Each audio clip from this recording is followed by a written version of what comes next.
They want the meeting, I'm being as honest as I can, they want it to be all about them and not all about getting something done.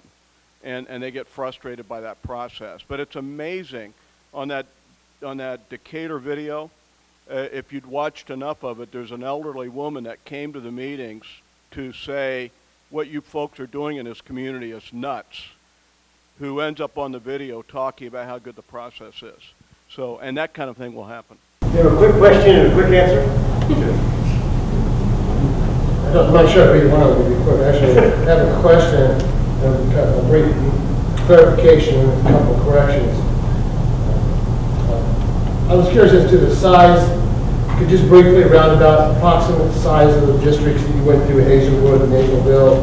Can you just kind of say what the sizes of those districts were that you've worked in recently?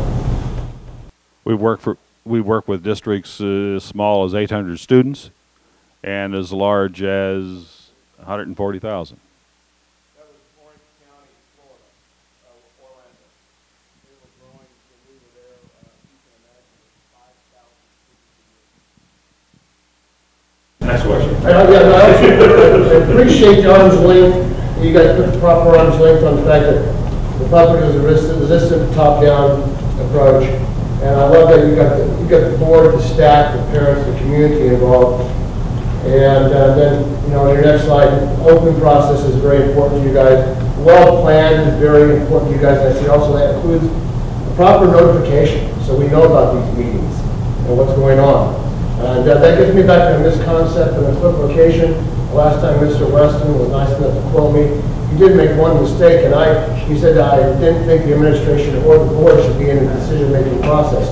I think the board should be up to hearing, but I think the administration should be at arm's length, waiting to be tasked by them. We pay them to run the district, so they should be at arm's length, ready to be tasked for maybe questions we might have.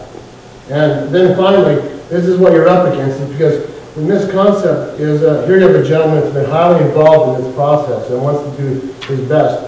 But there is no long-term strategic plan now. There is none. So you would have to be working with the one that exists because it does not exist. That'll make it easier if that's true.